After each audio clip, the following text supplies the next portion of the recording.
der letzten Folge habe ich mit Ivan Rodek, Facehunter, den zweitberühmtesten Modeblogger der Welt, getroffen. Diesmal spreche ich mit dem berühmtesten Modeblogger, Scott Schuman. Mit seinem Blog The Sartorialist setzt er das ruhige und maßvolle Gegenstück zu der sehr quietschigen Modeblogger-Sphäre. Er ist praktisch der Elder Statesman der Modeblogs. Die Leser lieben ihn dafür. 50 bis 150 Kommentare hat er unter seinen Einträgen. Die Welt des Luxus und der Moden kümmert sich auch gern um ihn. Letztes Mal war er in Berlin auf Einladung einer Kaugummifirma. Diesmal hat ihn eine Kaffeefirma eingeladen. I think it's a lot of blogs, of the more popular and famous blogs, have the people have a professional background, like you, like a shaded view on fashion, like the Selby. Yeah, but my background was in the business of fashion, but not photography. So I mean, I think the photography's gotten to a very good level now. I'm very happy with the quality of the photography on my site. But yeah, I mean, a lot of it, my point of view is based on 15 years in the business.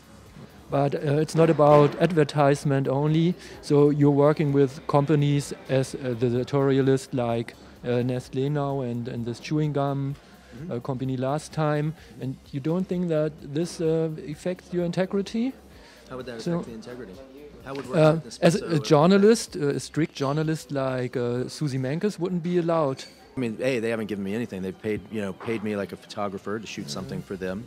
And usually when I do something like that, they can either pay me as the Sartorialist or pay me as Scott Schuman, and it's two different things. A lot of times when I shoot something for a magazine, it's shot as Scott Schuman if I'm not styling it. If it's something that's a Sartorialist, then it's just a photography job. If it's something that's done specifically as the Sartorialist, then I have a lot more specific say over it.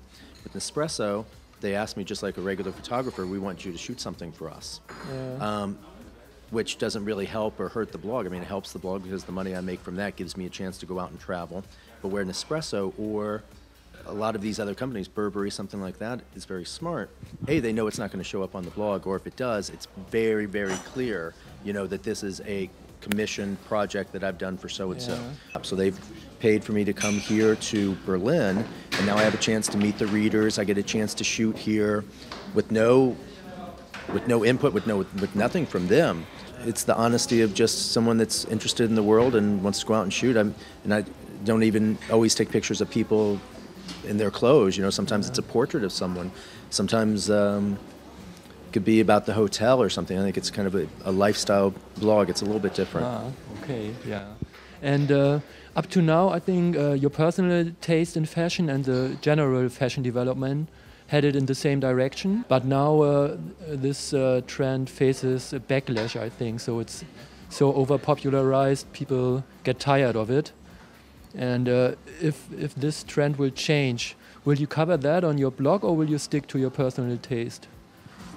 So what you're saying is you feel that I pretty much shoot my personal taste, that's kind of old school Italian, and that since it's now overpopularized, now it's going to kind of change. Right, yeah. Well, no, I mean, the only thing I would disagree with is, you're right, I love old school Italian. I think it's great. I love going to Pitti Uomo and shooting those guys. They're such characters. They're such interesting guys. That, such characters. But if you actually go through and really look at the blog, one of the things I'm very proud of is that even though that's my personal style, there's still a ton of other things that I shoot. Right now, until just an hour ago, the top picture on my site was this young, I think he's Japanese or Korean, I can't remember. And he's super androgynous with, I don't even think he has eyebrows. I think he's like taking his eyebrows off and, very Bowie. Exactly. I mean, look, that's not my style. But I look at him and say, wow, he's doing his thing really well. I'm inspired by people who do their look well. So it shall be a social chronicle of our lifetime, or? I think so. I mean, the thing I would be really proud of is, 40 years from now, being able to look at these images that I've, taken and feel like, this is a real kind of personal little stamp of what happened at that time during this time period. For 40 years, this is what I saw. These are the people I ran into, the different places. I would love to just be able to look back at my own images and say, wow, I really went to a lot of different places. Here's a little bit of India, here's a little bit of Japan, here's a little bit of Australia and New York and Milan and Paris, and a real mix of the fashion world, but then also just the real world. And the generation of my parents told me the most important part of a man's outfit is the shoes. It is still the same today? It is an important part. Yeah. Like a lot of people say, "Oh, I want to see the whole look." You know, you only took it from here up. Well, a lot of times, if I take it from the knees up, it's because the shoes weren't so good.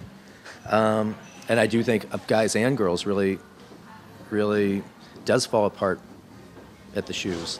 I don't think it's the most important part, but I think yeah, it is very, very important. And well, I shouldn't say, but Berlin really has got to work on their footwear. Yeah.